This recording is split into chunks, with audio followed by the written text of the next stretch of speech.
Okay, we're going to continue in Revelation 21. If you remember, we left off actually in the lake of fire, burning with brimstone. We had the list of those who were excluded. And so now we're going to see something very interesting happen again. And I love how if we read the Bible and we just pause for a minute to try to draw a picture of what we're really seeing, what God is really saying.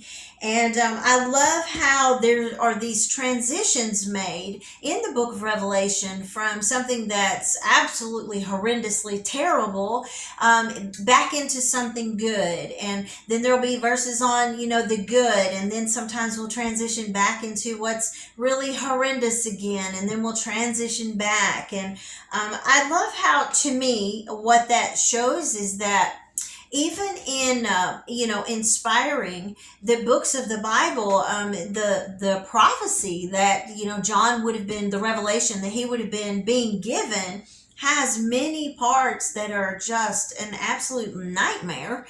And but then we'll see something here, and let me just tell you. Let's look at verse 9. So we've left off in verse 8 in the lake of fire, burning with brimstone, which is the second death. And we know that that would have been in a vision. That would have been horrible to see that and to try to write down what he was seeing. It would have been just traumatic, really, is the best word, I think, to use there. And so then we see, and I like to draw the pictures, how I see them anyway. So in verse 9, then it says, one of the seven angels, having the seven bowls full of the seven last plagues, approached me and said. So remember that John is being given the vision of the lake of fire burning with brimstone. And then the angel comes, and we see this shift from, remember, this angel had the plagues. So we're going to see this, we know that's judgment. So we're going to see this shift from judgment to redemption. So literally what happens is this angel comes and says, hey, John, come over here. Kind of like he's saying, take your eyes off that for a minute. Let's take our eyes off verse 8. Certainly we're not going to forget it. Of course, John would not have been able to forget it. And hopefully we can't forget verse 8 either, that there truly is a lake of fire for this list of people. And we don't want to be these people. And so, this angel comes and says, hey, come over here. Let's take our eyes off that. And I want to show you something else. He says, come. I will show you the bride, the wife of the Lamb. It says he carries me off in the spirit to the top of a great high mountain and showed me the holy city, Jerusalem, coming down out of heaven from God. And we'll stop right there. We're going to talk about that part of it. So he says something very interesting in this verse, and we're going to pull all of this out as best that I can do it. He says, come over here. I'm going to show you the bride. I want to show you the bride, the wife of the Lamb. I'm going to show you the bride of Christ. But instead of showing him a bride, as we would think that he would have shown him, he shows him something else. He shows him the holy city, Jerusalem, coming down from God out of heaven. And so, again, we can't just read the Bible and skip over these things. We've got to stop and pause there for a minute and say, okay, what exactly does that mean? So the first thing that is important here is, and I love this, that he said he carried me in the spirit. So what we can know from that is, first of all, that everything that's about to take place here, everything he's about to see, okay? We know that he's being given a vision. He is not seeing this in the natural. He's seeing it in the spiritual. He's seeing it with his spirit eyes. And so we can know from this that what he's got, what this angel is about to show him in the spirit could not be understood, seen, or perceived in the natural. And so that's important before we go any further to understand that. And then we have to look at, okay, he says he's going to show him a bride, the wife of the Lamb, but then he shows him a city. And so as we go through this, I really hope that I can do that justice, even in God revealing it and helping me to understand it to the best of my abilities. It's very hard to put some of these things into our natural words, our language today, because we are in the flesh. I'm sitting here in the flesh trying to teach a lesson that was seen in the spirit.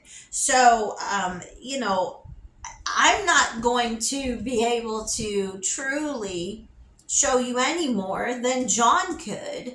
I mean, John he's making an attempt to describe the indescribable. He couldn't really describe what he was seeing. We'll find as we go through here. He says things like, it was like this, it was as this, but he really had no words to describe what he's looking at, because as we're going to find out here, he's seeing in the spirit truly who God is, and what is this holy city, and what is the bride of Christ, and what does that really mean. And so as I was trying to work my way, navigate through this the best that I could, God showed me something very interesting. My grandchildren were spending a week with us, and we were trying to get them to lay down one night, and so we were trying to find a movie that maybe they had not seen. And so we were going through all these movies, and of course they've seen everything, and we're pretty selective of what we'll let in our home.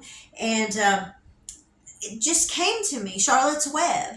And so we put in Charlotte's Web, and oh my gosh, they loved Charlotte's Web. And honestly, I was a little surprised that they would watch it, but over and over and over, they would want to watch Charlotte's Web. Well, because they were watching it, and of course, remember that I'm still in the middle of breaking some of this down and doing this study in Revelation 21. God began to show me something about that spider. So the question today is, what's the spider got to do with it anyway? And it's this. So if you remember the story of Charlotte's Web, cute little story. If you've never read it, go read it. Even an adult, it's an adorable little story about this pig that, he was a runt, and this little girl gets this pig, and she wants to save his life because, they're telling him that in the, wintertime, they're going to make bacon out of him and they're going to eat him. And so of course, he's very upset about that. And then along comes this spider. And anybody who knows me, I do not like spiders. And so for me to sit and even look at this little movie with my grandkids was, not something I would have chosen to do. But I knew early on that God was showing me something.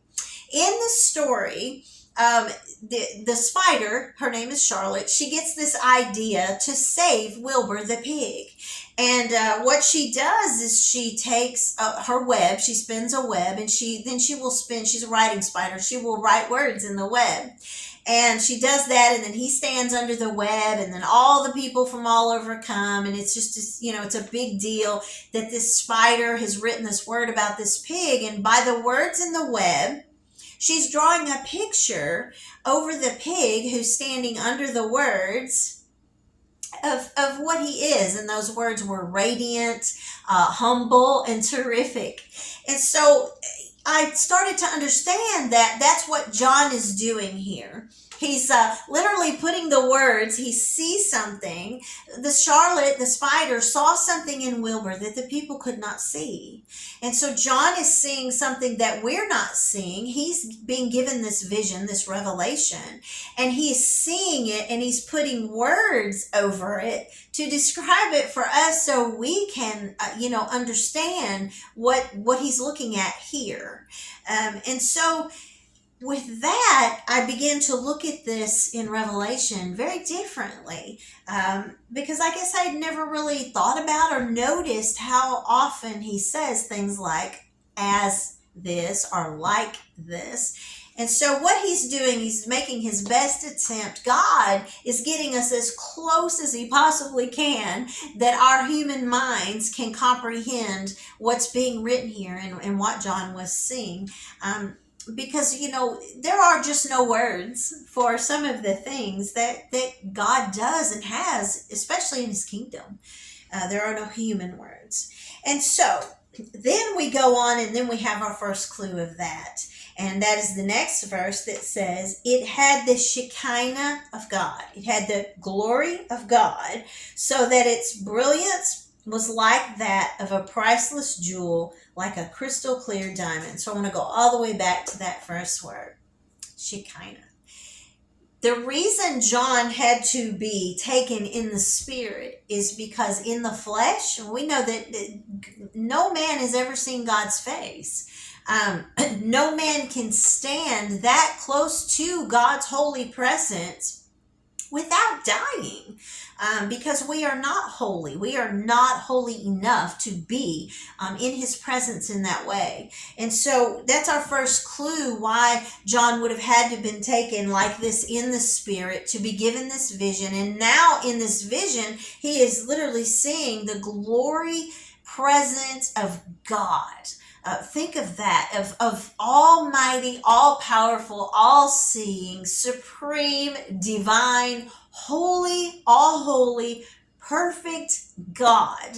And he is looking at that, and now he's trying, like that spider, he's trying to put some words in the web up over the pig. He's trying to say, this is what I saw.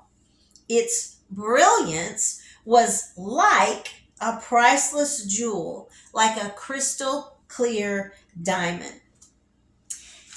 I can't even imagine what seeing God's true, the glory presence of God in that manner would be like. There's only probably one time in my life that I can say that I could even compare that to. I could be like that spider and write some words in the web. And that was with my youngest daughter. She was very young, probably about 4 years old. And we were practicing for a Christmas play. And she was to be the bride of Christ. They were in the choir loft being the bride of Christ. And my youngest daughter, had the gift of the holy dance in her feet and her hands. And I mean, she could bring the presence of God into a room like nothing I've ever seen.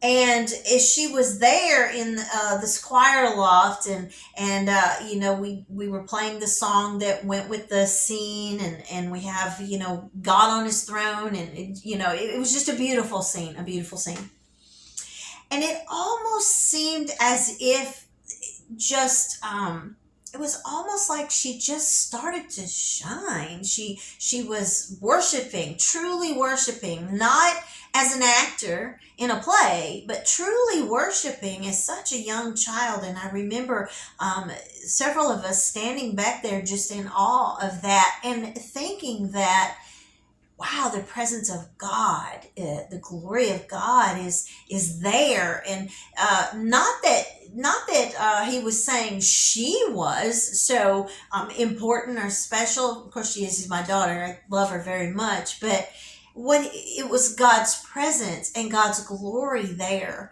on that moment of worship, true worship, that was just like nothing.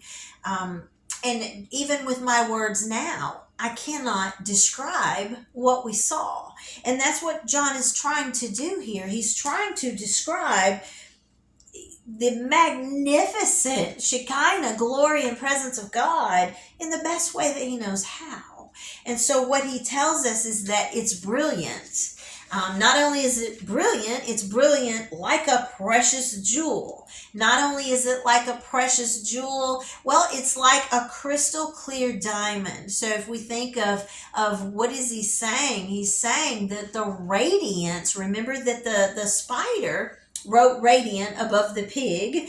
The radiance, the brilliance of God's presence would be it would be blinding to the human eye. And so he has to see this in the spirit.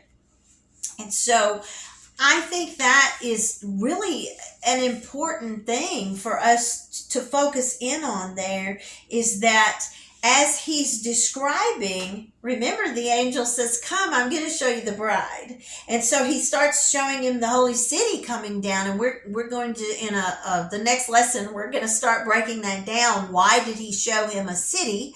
We're going to see that he links a people with their place, and we're going to see that many of these symbolic things that are in this city are to be in the redeemed, pure, white, spotless, without wrinkle bride that Jesus Christ has redeemed us to be. And so we're going to compare those symbolisms and the things that John saw. But before we go any further, I thought it was very important to understand this about the Shekinah glory and presence of God, and also to know that in this verse, this verse fulfills one of the most frequent um, covenant promises in the Old Testament, and that is that God will live with us. Remember up in 1 through 7 of Revelation 21, and then he comes back again and he's saying, I will be with him and he will be with me, and I'll be his God and they'll be my people and he'll be my son. So we literally are seeing John given the final hope for believers in Jesus Christ, that we will dwell with God eternally in his glory and presence that is radiant and brilliant and like nothing that we can find any human words to attach to it to define it. And so I'm actually going to stop there on this one, because it's going to take me a little more time as we go into the next part of this, because then we're going to start seeing that literal breakdown of this city and of the bride and of the wife of the Lamb. And so, but the key word here, the key verse here is just looking at this one, that this city, the bride, the city and the bride have the Shekinah, the glory presence of God. So just get that here, and we'll come back with the next part of this, and we'll go into this breakdown of the individual things that are in the city and should be in the bride.